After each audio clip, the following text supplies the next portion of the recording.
Ladies, young ladies and gentlemen, good evening to all of you. In international news, the Russian Federation has just launched a major unprecedented exercise that is causing panic in the West.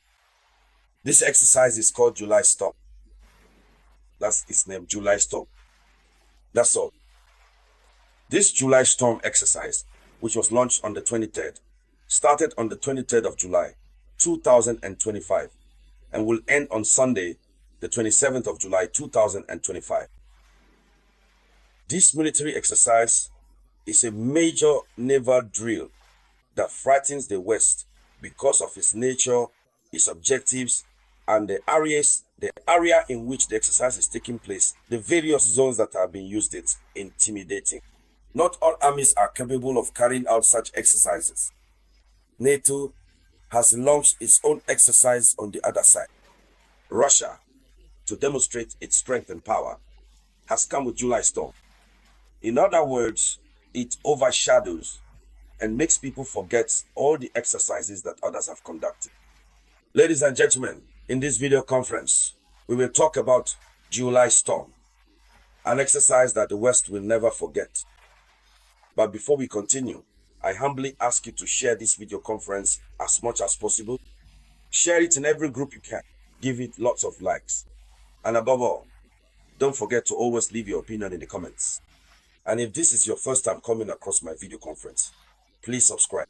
That way, you won't miss any of my video conferences.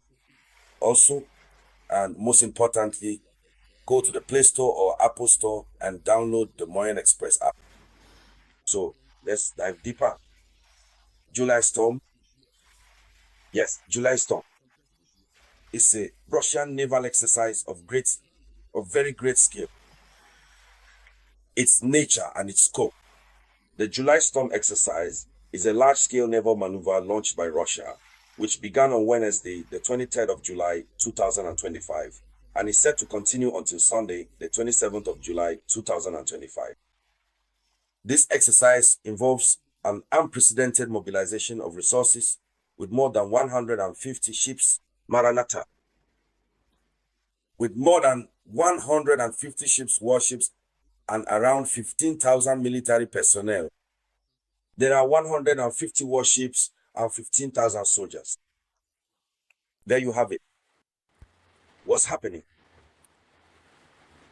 The specific area in which this significant event is taking place, the primary operational zone or even multiple distinct zones, profoundly highlights the truly unique nature of this particular military exercise. In which area is this happening? So, the maneuvers are taking place in the oceans. I didn't say in the ocean, but in the oceans. The Pacific and Arctic Oceans, as well as the Baltic and Caspian Seas. So, 4 different seas. Yes, 4 different seas. Exercises that are being launched simultaneously. Now, usually, when a nation wants to conduct military exercises, if these are naval exercises, they focus on a single area to create synergy among the forces. But this time, Russia has decided to disperse its forces. So this dispersion demonstrates the Russian Navy's ability to operate simultaneously in multiple theaters. Russia is showing that it is capable of operating simultaneously in several operational zones. And what is the objective? What is the objective of this exercise? It should be said that the objective of this exercise is to test Russia's naval capabilities, particularly the use of long-range weapons. Russia is preparing for a long war with NATO. So, Russia needs to get ready. These are long-range weapons that will be launched. Because if Russia has to start sending intercontinental ballistic missiles to America, the ships that are supposed to carry and launch these missiles need to start training. There needs to be synergy in action between the different ships. So, Russia is getting ready. So, Russia is testing its naval capabilities, especially the use of long-range weapons and advanced technologies. every single day, Russia is delving deeper in terms of advanced technologies. And when these creations are made, you have to go to the field to test your own capabilities, to find out what Russia is truly capable of. Because someone once said, I think it was Emmanuel Macron, that to be respected in this world, you have to be feared. And to be feared, you have to be powerful. Yes. And today, to be truly powerful, you absolutely need to have significant forces at your disposal. So according to official and reliable information, we have learned that, there you go. This is also the case for Ukraine and for Russia. Russia is trying to demonstrate the simulation of various scenarios. So during this exercise, Russia is simulating several scenarios, including anti-submarine operations, the protection of economic activity zones, repelling aerial attacks by drones or planes, and simulating targeted strikes against enemy naval groups.